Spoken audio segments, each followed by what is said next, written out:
for joining us tonight to celebrate Jacki Rigoni's book launch of poems called Seven Skirts in this virtual Belmont library room. As was said, I'm Davina, your Belmont councilwoman and past mayor, and a huge proponent of the arts, family, women empowerment, hope, community joy, themes all embodied in Jacki's collection of poems. I'd like to thank the Belmont Library for hosting this event. Thank you, Jacki, for the invitation to get this evening underway with all of you and on such a special occasion for you and your family. As the world continues to fight COVID, a shadow pandemic is on the rise: domestic violence and intimate partner abuse. And according to the United Nations, there's a 20% increase on domestic violence since the start of the pandemic. And I was recently briefed that in San Mateo County, the numbers are strikingly similar and on the increase as well. And notably, silence is the greatest ally to abuse and domestic violence. And now, not only do we have silence, we have variations of isolation in this global pandemic. Make no mistake, survivors cross all genders and sexual orientation. And unfortunately and specifically, it does affect a larger percentage of girls and women. And our societal institutions feed into this stark difference, leaving few with options, except organizations like CORA, the Community Overcoming Relationship Abuse. In fact, tonight you'll hear from Ms. Diaz on this important organization's work in San Mateo County and saving lives. Before I go much further, I'd like to take a moment to also thank Jacki for being brave and having the courage to speak on her journey and the language she knows best: poetry. Following the steps of past Belmont poet laureates, Jacki has published a collection of poems straight from the heart, sharing her personal story that some of us hold deep inside for one reason or another. I hope tonight gives you courage, it gives you comfort, and the strength to support yourself or someone you know. I hope it gives you light. Your life is your life to have, enjoy, and control.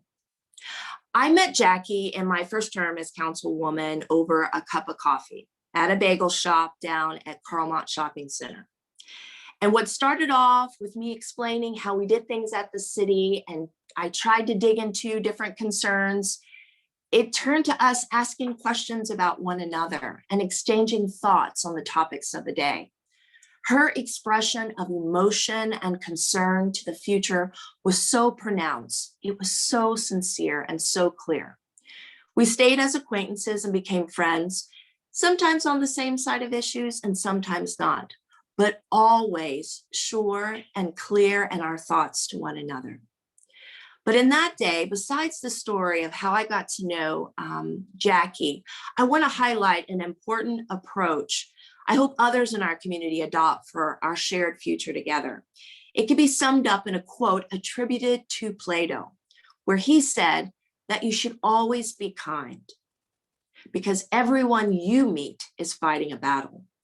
You never know where people are coming from, what they've seen, where they've been, and what they've survived for the next day. And that has always stuck with me as a guiding principle as a council member and my interaction with all the people that I meet. And little did I know in that moment that Jacki, like so much and so many of us, was fighting a battle at that time that she will share with us in her poems, where she is silent no more. Young girls with dreams become women with vision, and sometimes those dreams and visions get interrupted through no fault of their own. But it is important for us to stay the course and not be silent.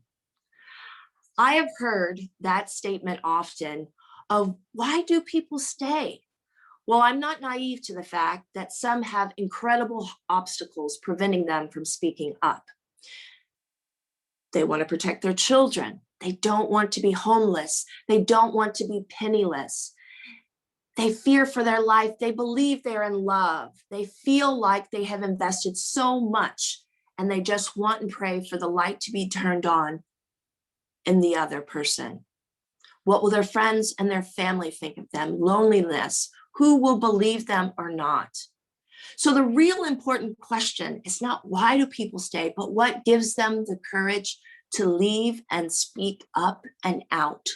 How do they enable themselves or tell themselves that this is something I can do? And yes, indeed, Jacki has found a vehicle. In Jacki's poems of Seven Skirts, she gives us light into that answer. Her recovery and her hope, it's inspiring. Her ability to call out the pain and then mend. She opens the door. She lets the reader know that you don't have to suffer in silence. She embraces the natural world around her. She acknowledges that we all have journeys. And here is mine. She refuses to remain silent. And remember what I said about silence. She refuses. During an important time in my life, I tripped upon a poet, a writer named Charles Dabowski, who speaks in a very deep, raspy voice. He wrote the poem, The Laughing Heart. And I'm going to leave you with this poem that sets the stage for the beauty of Jacki's poems. Your life is your life. Don't let it be clubbed into dank submission. Be on the watch. There are ways out. There's light somewhere. It may not be much light, but it beats the darkness. Be on the watch. The gods will offer you chances. Know them, take them. You can't beat death, but you can beat death in life. And the more often you learn to do it, the more light there will be. Your life is your life. Know it while you have it. You are marvelous. The gods wait to delight in you. And I can't wait to delight in Jacki's poem. People remain silent for all kinds of reasons. Jacki Rigoni decided to bring light to darkness. She's rising above darkness. A woman, a mom, a daughter, a friend, a neighbor who's healing with others, reclaiming life and breaking the silence with hope and reflection and art. It is my pleasure to introduce Jacki Rigoni, her first published book of poems, Seven Skirts. Let's give her snaps and claps, and I think jazz hands too, as she brings her light, and we can marvel in her.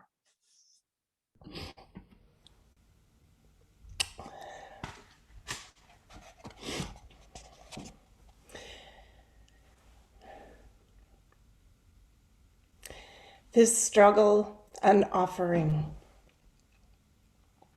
On stony knees before you, genuflex a mountain, not asking to be climbed, while you stand there, longing for heaven. So what you need to know as I read these poems is that 8 years ago, my then husband and I sold our house in Belmont here and moved off grid. And the month after we moved, he was arrested for video recording under a minor's skirt. It was just the beginning of the unraveling of what I thought my life was. And it took me years to make sense of that event and the following discoveries, but also all the invisible abuses I had been experiencing, which I have come to call the invisible black eye. And that's why I'm so happy to have Mariluisa Diaz from CORA, which is Community Overcoming Relationship Abuse, to share some thoughts and resources after this reading. So I do want to give you a trigger warning for abuse and to invite you to take care of yourself in any way that you need tonight, since I know this subject is all too familiar to more people than you might guess. But for me, this book is not about abuse. It's about healing. And in all the hours that I couldn't dare speak the ugliest things to anyone else because I didn't even tell anyone but an attorney and a therapist for over a year. These poems and I spoke to each other. And in so many ways, the speaker in these poems was mending before I was. I was rooting for her, imagining what I wanted for her. And in that regard, my hope is that you take away a phrase or two that makes you feel less alone, no matter what hard thing you might be going through. I also want to say that this book is also about women supporting women, even against pressure not to go there. So Davina,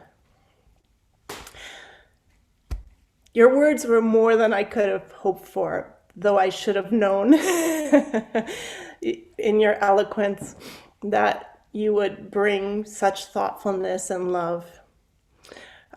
Thank you for showing up for me in this way, agreeing to speak at my book launch without even knowing what words were inside of that book before you ever read a poem. And may you be an example. May we all be brave enough to show up for one another.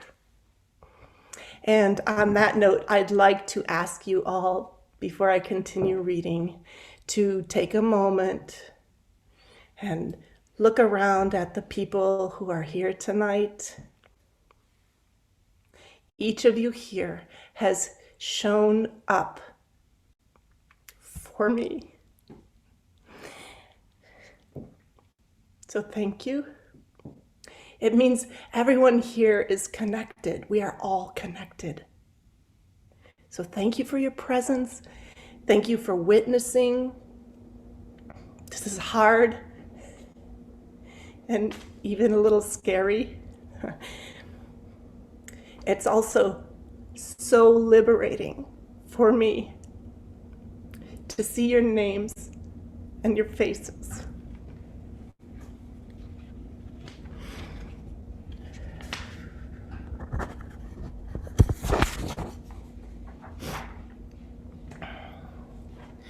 This next poem is a composite of the kinds of abuses that you don't see, inspired by my own experiences and by the many, many stories that women have entrusted me with after I have opened up with mine.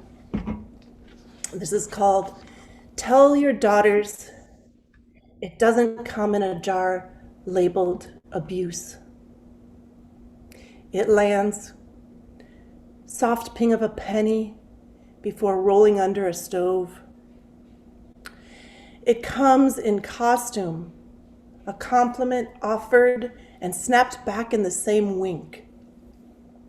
It is saved up, a bank account he keeps safe from you. It spins you, dizzy and blindfolded in pin-the-tail arguments. It blurts bitch. After 12 years, children, and too many framed photos not to try counseling. It isn't wearing sunglasses indoors. It doesn't show through layers of concealer. By the time you realize it is what it is, the lid is screwed on tight. Tell them to listen. For the crunch of eggshells, they'll be talked out of hearing.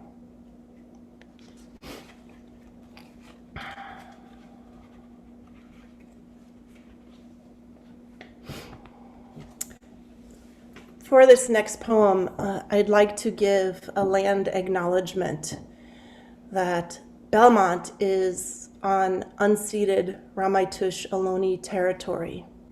And one of the things you'll need to know in this next poem is a mention of a bedrock mortar. A bedrock mortar is a hand-worn depression in rock that Ohlone peoples and other indigenous groups used to grind acorns and for other uses such as water basin. 9 acres of oak chaparral. 1. We closed the sale and rerouted there with the black acorns, while the next year of seasons stop-motioned around us. We tracked Scorpius across southern night, foraged miner's lettuce and yerba buena for salad, dug up soaproot just to see if it could lather our hair. The city could no longer stonewall so much ancient knowing. Soon, my 3 children and I learned where and in what shape the moon would rise. 2. The children climbed and lifted rocks, disappeared and reappeared to boast of their jackpots. One great blue heron landed and posed for an invisible artist. A tarantula tiptoed in slow-mo after August mist. Turkey vultures pecked and pulled at a splayed jackrabbit, and we could not find it terrible. Even the red fox scat invited us to its manzyberry collage. 3. The day the children released that Pacific chorus frog back to the pond, we watched as invasive fish, stocked by previous owners to keep mosquitoes at bay, devoured by nibbles the green flesh. While at the pond's edge, my marriage decomposed with the oak leaves. The terrible seeped in. 4. The children pulled me by the hand to a new find. Rain collected in a stone basin. Wide and flat, with a mouth that spoke a lost language, the bedrock mortar, I could see, was sculpted by human hand. And at once, I knew that another woman, too, had loved her children here. Did they, like mine, refuse to come back when she called? Did she hum through her handwork? Hold her baby to her breast? Love a way of life she counted on as a constant? And did she know it was the last time she dipped her hand in the hollow of the rock? 5.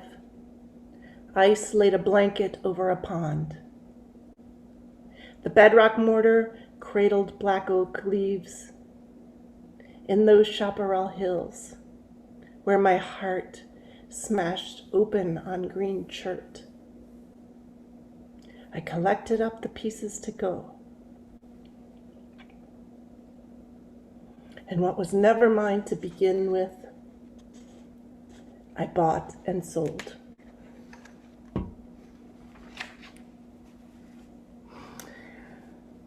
This next poem is the central poem in my book, and it's the poem that gives my book its title. And it started with the idea that I was triggered every time I wore a skirt, and skirts being such a locus of both vulnerability and power. And so this series is a reimagining of skirts that I've worn throughout my life, and it's my way of reclaiming skirts.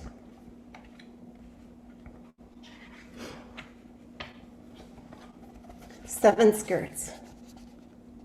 1, camel suede back slit knee length.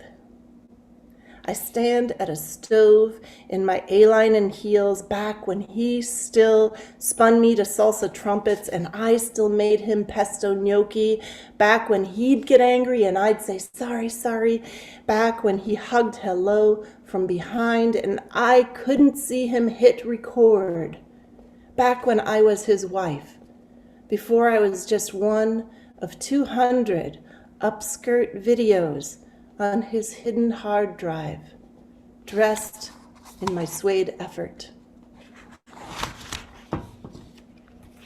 2,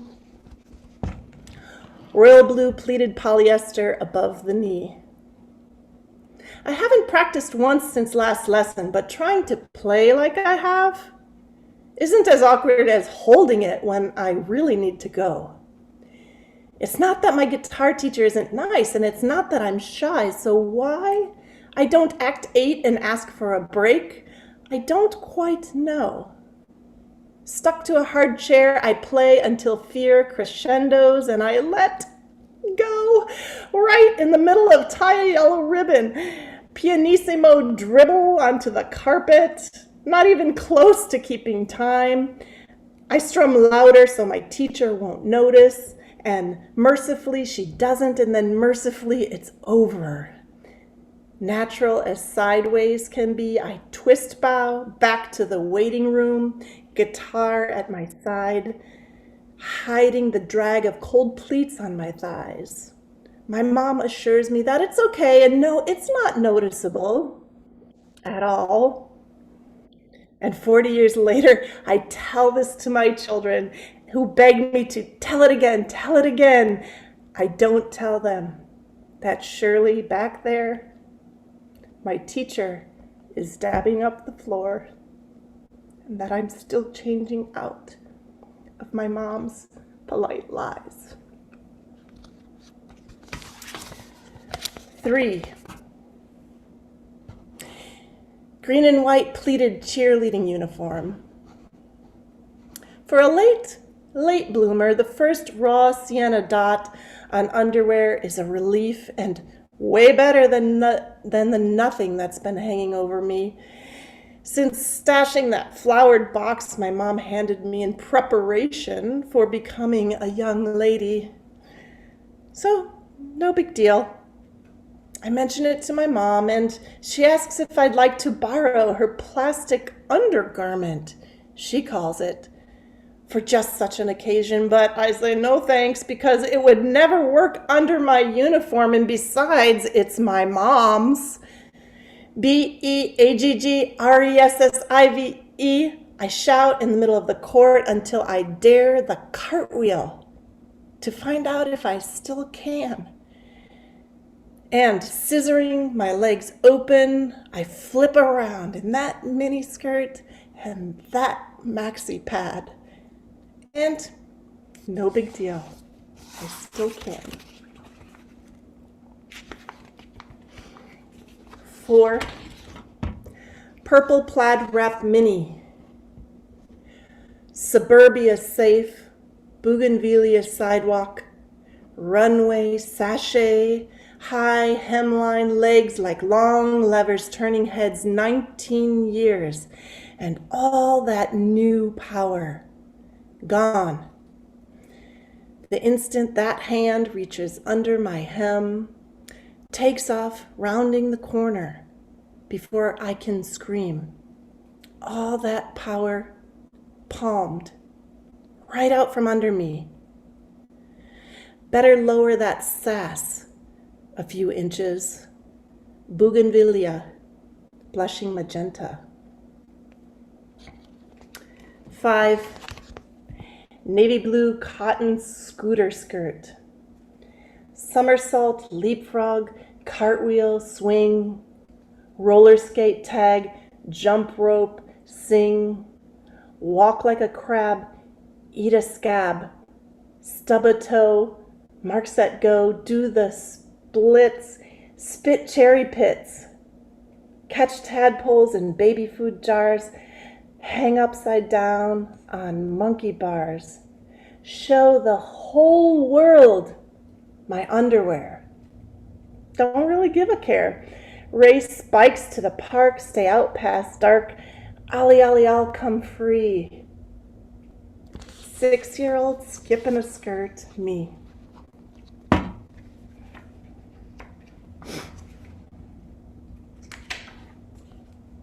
Six. Stretch black travel skirt. I'm okay, I say, sitting careless and crisscross on hardwood, smoothing an invisible wrinkle in my lap knot, twisting a tissue. I picture my mom's hands drying on a dish towel to press the receiver to my loose rubber band voice that says it's true this time. She tells me her annual pap smear came back negative, that she sewed 5 more sundresses to send with the ladies from church to El Salvador. I tell her about the Craigslist sofa bed.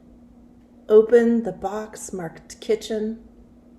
Pull out the only 2 pots I didn't leave with him. Put them in the dark cupboard. 7. Matte satin flowered gypsy calf length. My mysteries stay secluded in the logic of pants until one warm coffee morning in my new bed, I roll out of dream sleep into the boldness of red poppies, the forgiveness of an elastic waistband. Iridescent clouds flounce and billow, a giggle in church, too long stifled, impossible to hold in, and loud.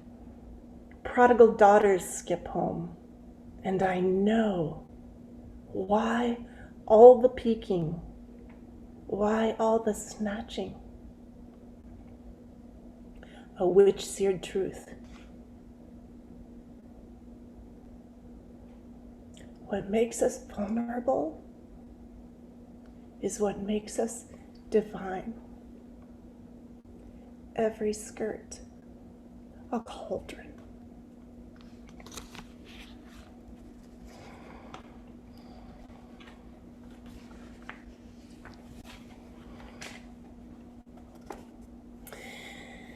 This next poem is an erasure poem. And an erasure poem, for the non-poets here, is where you take a text, a piece of text, and you can you extract the words that you want.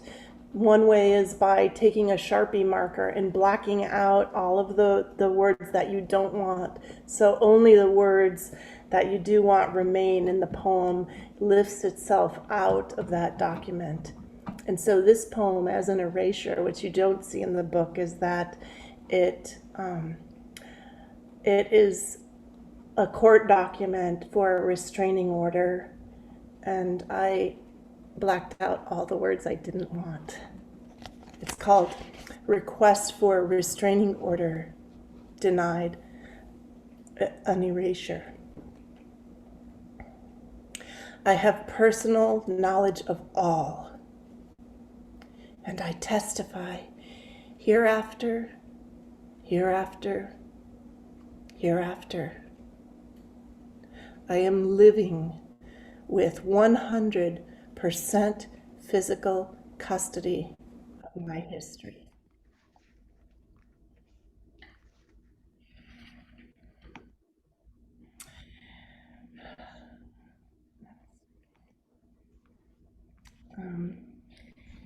The first time I ever read at the Belmont Library, I had submitted a poem when Banu Wakefield was the poet laureate, and this poem won, and it was the first time I'd actually read in public, and so it's really special to be reading it here again.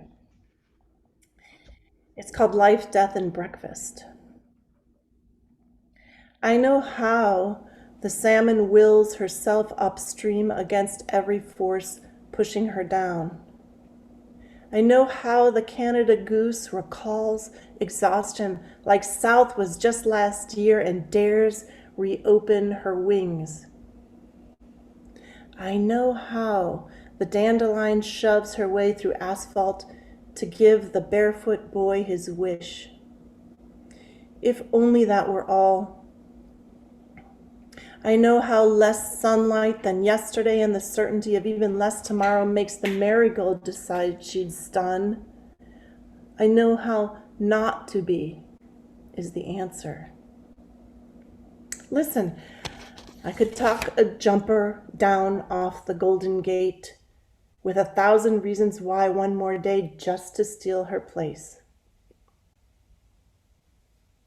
But I know how a fallen leaf can hang in the balance for a lifetime on the pin tip of a succulent.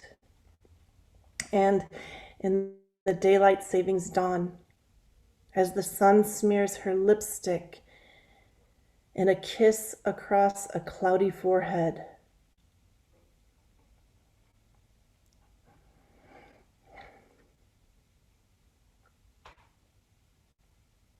a child comes up the stairs.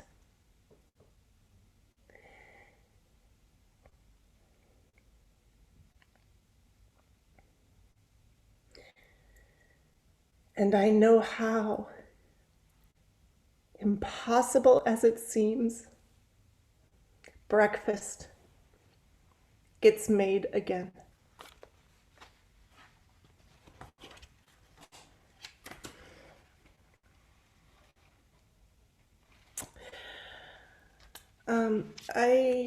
I'm going to read this poem called In the Matter of Rigoni v. Rigoni. It's one thing to experience abuse from an intimate partner. It's another to have secondary institutional abuse, which I see so frequently with the women that I talk to who are going through similar experiences. I don't believe the courts understand domestic abuse. There's so much need for more training and the imbalance of power. And for people in the system, it's just another day. It can be, I should say. There are some heroes. It can be another day of work. In the matter of Rigoni v. Rigoni, fake purple orchids thrive under the Great Seal of California behind an empty judge's bench. Nobody dares call an office swivel chair. I, he, respondent, defendant, pay hourly rate to pray in pews on opposite sides of a room in recess.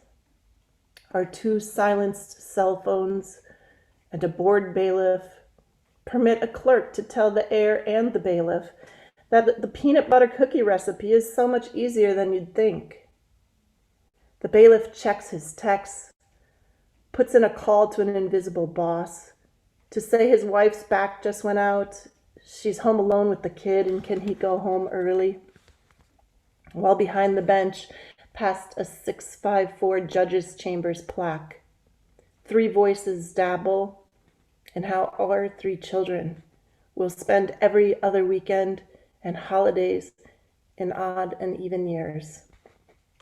They dawdle over a restaurant recommendation, last night's playoffs, and arrive at a decision about custody and where to make dinner reservations. And this is a follow-up to that poem.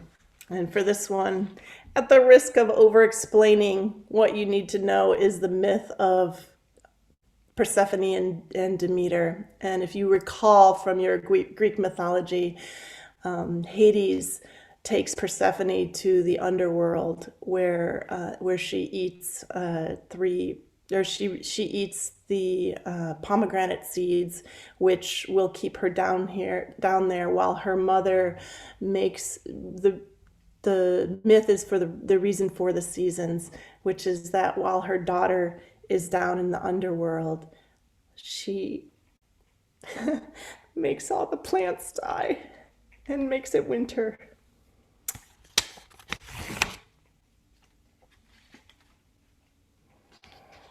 This is called shared physical custody. It would be so easy now to be Demeter, wilting my children over to that sex offender every other weekend, Thursday evenings and Father's Day. I could dry up acres with my salt water, but then I'd be the one with a solstice heart. And ex-husband Hades, he'd be off with the kids riding bikes in the dark while I withered. And I'm not going to suffer that way. Not while I can winter the toyon berries to a juicy red, love manzanita flowers out of my still warm gut. Even though I have been Persephone, grateful for every parsimonious gift, savoring each meated seed I wasn't counting.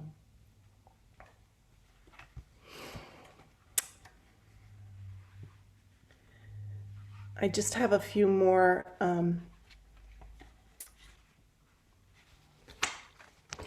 This one is one of my favorites.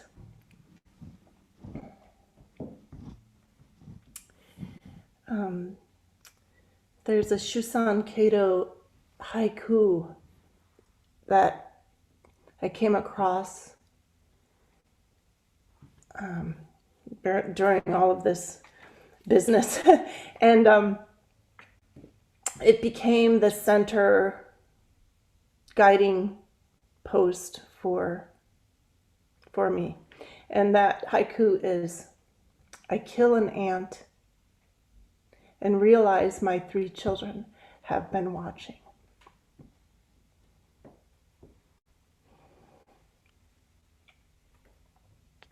It's called domestic nonviolence. It is my son who lowers the glass over the wolf spider. Gentle, gentle.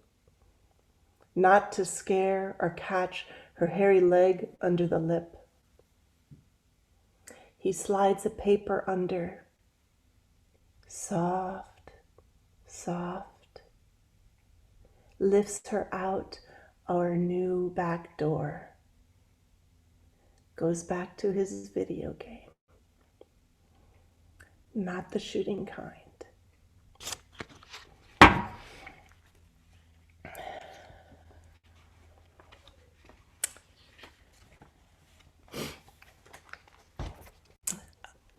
For many weeks or months, I hosted a poetry night at my home, back when we could do such things, and I hope to be able to do such things again.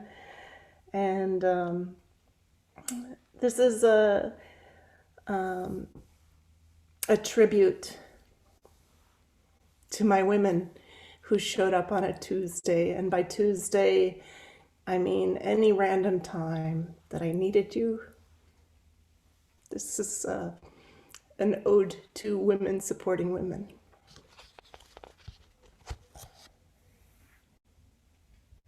I was married for 13 years once, it's called. He gave me a hardcover edition of Dickinson once. On occasion, those grocery store roses that end without opening. Never my favorite French chocolates wrapped in gold foil. The ones I bought myself after I left and started having friends over again. My women showed up on a Tuesday with summer Syrah, washed purple grapes. They brought gauze garden blooms bending in ballet poses, macadamias, conversation. Another came late, offering apologies, and guava-tinted Susian stems. She asked to borrow scissors, lopped off each dead end.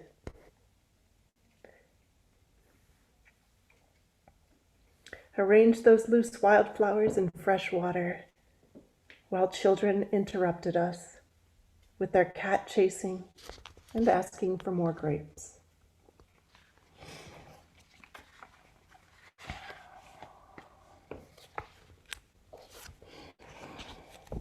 And this one is called Baby Steps. I have fallen in love with this almond butter on my apple slice.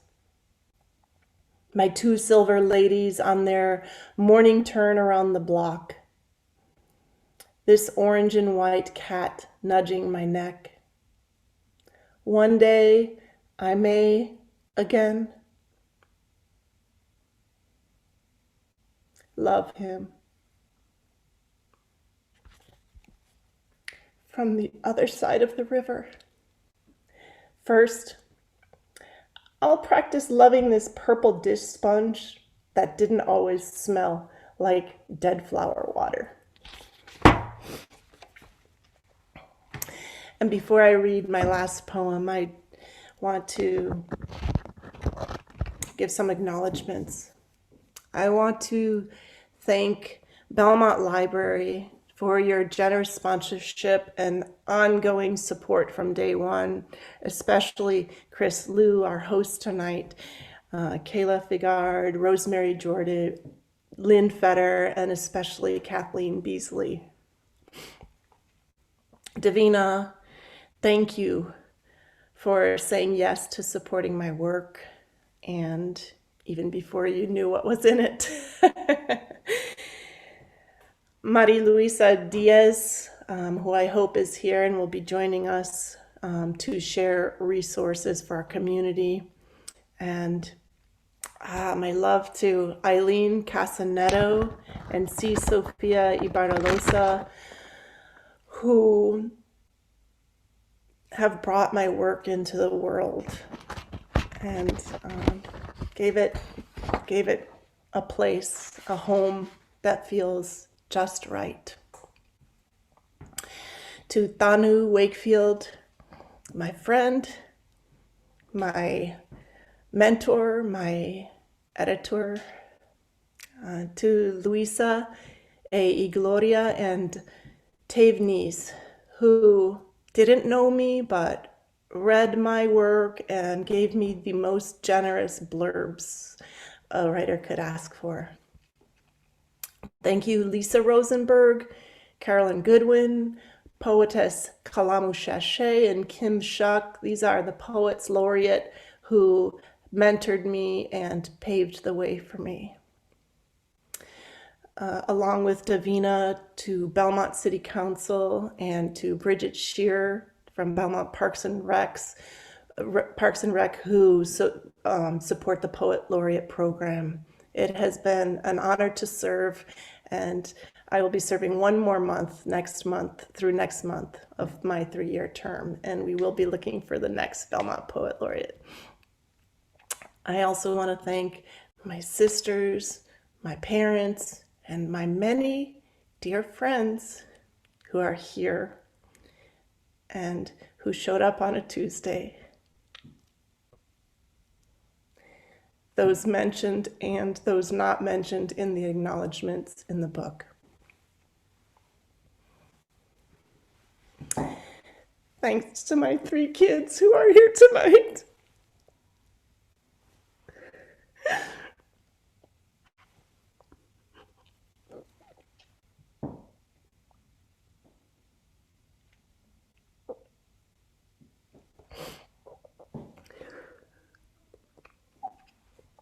My greatest teachers.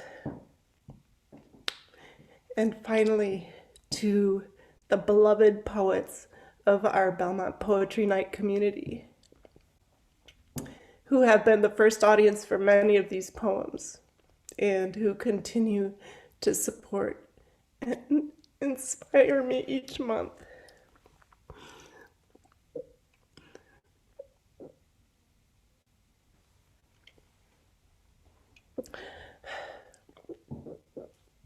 Without you, there's kind of no poet laureate position.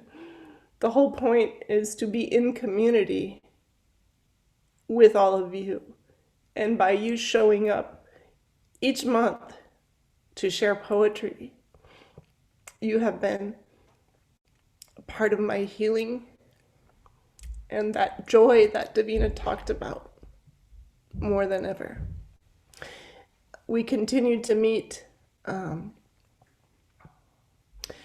the third Tuesday, and I encourage you to join us next month for my final hosting as Belmont Poet Laureate, and I hope to be able to pass the torch. Please bring a poem for the open mic or just listen in. There are some amazing poets there, not to mention amazing people. And it's the same link and the same time. So for my last poem, this is called New Sewing Project.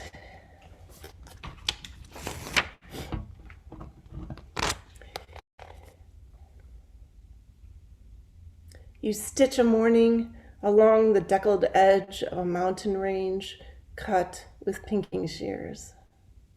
You heap your scraps dug from a bargain bin, wind your bobbin, start in without a pattern. There is no pattern for your chiffon dawn. You see sequins where there'd been lies. Not one more day could you tailor that wife costume and nude lipstick of someone else's fantasy. So you get to work plying needles and machines. Stitch by stitch, you fashion a day you imagine will fit. Until at last, you slip into the sky of your making. Trim the last hanging threads. Twirl around in the mirror. Thank you. Thank you all for being here.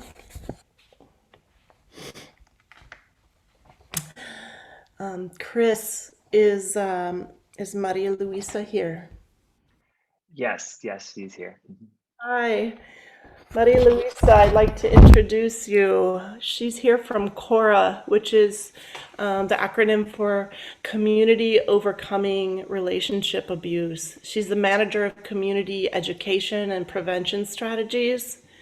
We think we know what abuse looks like. And ironically, when I was in my 20s, I volunteered at what we used to call then a battered women's shelter. I had training. You'd think I would know better. And so we are so immersed in a culture that perpetuates a daily onslaught of abuse toward women. And it's surprisingly difficult to recognize it when you're in it. And it's not who you'd think either. I personally reached out and benefited from the support from several of our free county resources, not the least of which were Star Vista, which saved my life many times, Lawyers in the Library, which is an amazing resource, and of course, CORA. I'm grateful for Mariluisa to be here to speak about some of these less obvious kinds of relationship abuse and to share some resources here in San Mateo County. I hope you'll stick around just a little bit, and then I'll close with one final poem. So Mariluisa Diaz, welcome.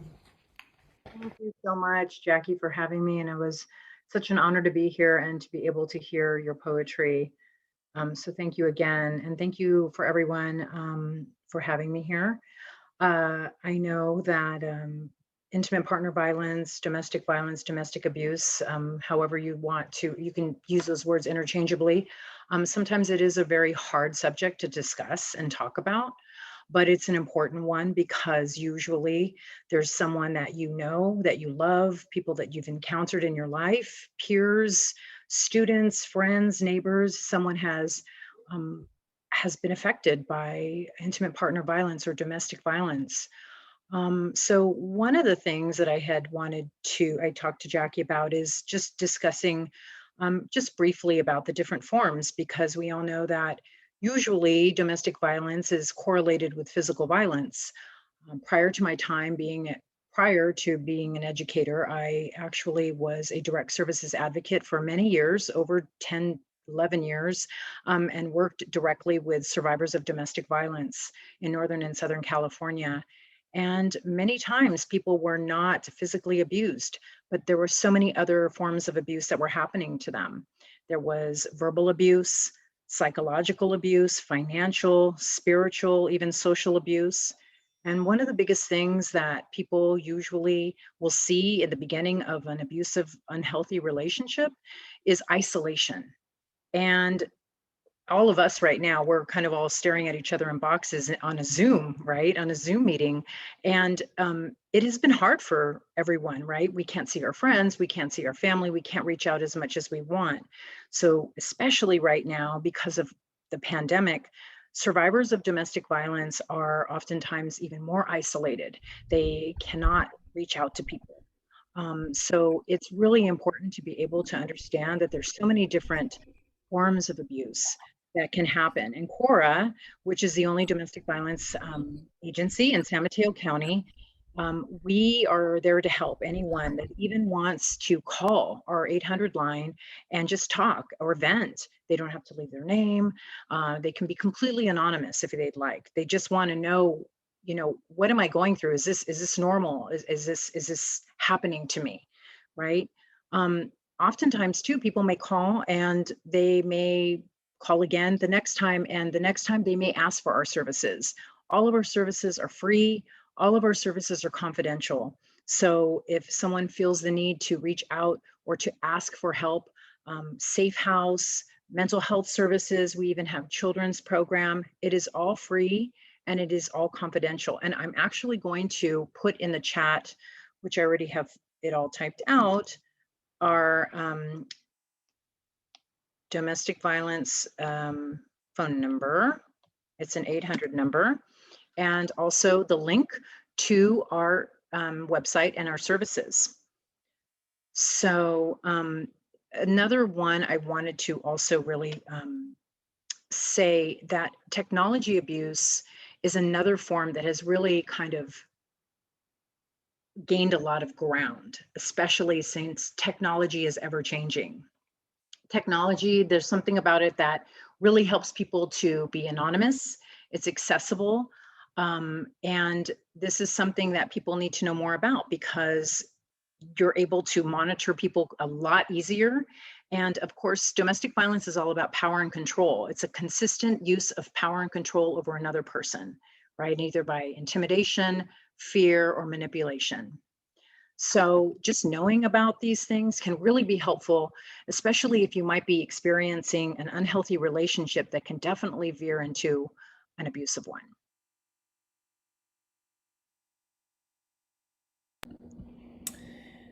Mariluisa, thank you so very much for being here and for sharing those resources.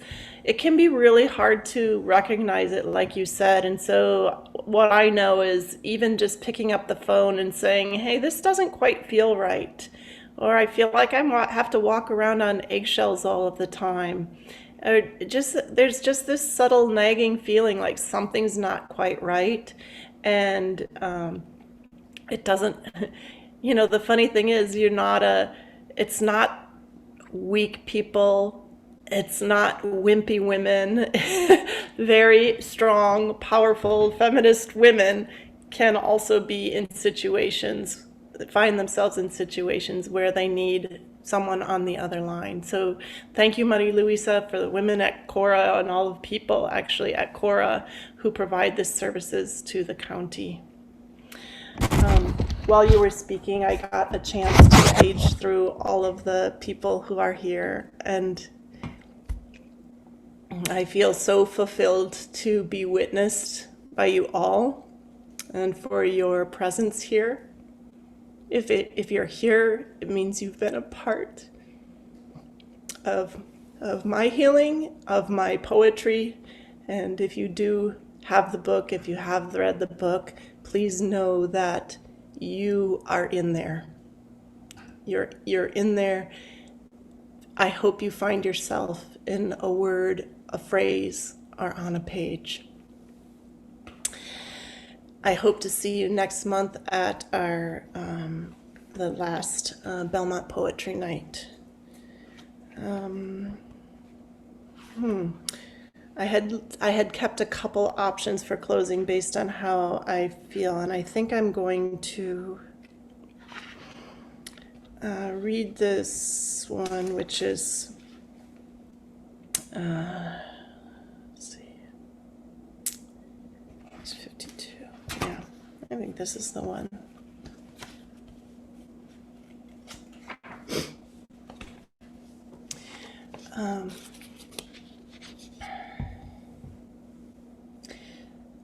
I found so much solace in hope and metaphor in the amazing nature that surrounds us here in San Mateo County, in our county parks, Water Dog Lake, here in Belmont. And it's where I found peace and solace and healing. And one of those places was in the East Bay in Sunol Regional Wilderness. And so, like I said at the beginning, if no matter what you might be going through, maybe you're doing great right now, and I celebrate that with you. Maybe you are going through something difficult. And it's my belief that nobody escapes this life without some kind of wallop that you're not expecting. This was just my version of it. And each of us has our own. And we, as humans, are made to be resilient. And so this is called Sunol Regional. Sunol Regional Wilderness offers lessons in letting go of what I thought my life would look like. A woodpecker, tidy. Oh, I think before I start this, what you need to know is the acorn woodpecker is this amazing woodpecker that actually collects acorns and then pokes holes in the tree and then stores these acorns in the tree, in the trunk of the tree. And so sometimes you'll be walking by and you'll see this whole tree trunk filled with acorns. So again, Sunol Regional Wilderness offers lessons in letting go of what I thought my life would look like. A woodpecker tidies acorns in its tree trunk pantry, stunting forests that might have been. Still, the never-to-be trees keep their place in our riparian conversation. Everywhere along this muddy path, the dead of winter is alive with acceptance. Through organza mist curtains, toyon berries say, well, here is red.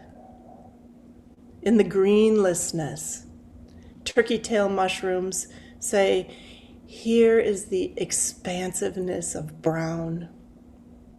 Roots and rocks say, here is our place. At the exact point, a creek says, here is no struggle at all, and tumbles a different curve.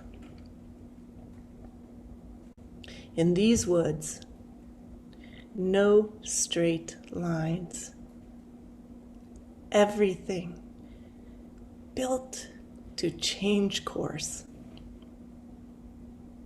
Even the shortest day says, here is where we bend again toward light. Thank you all. Have a beautiful evening.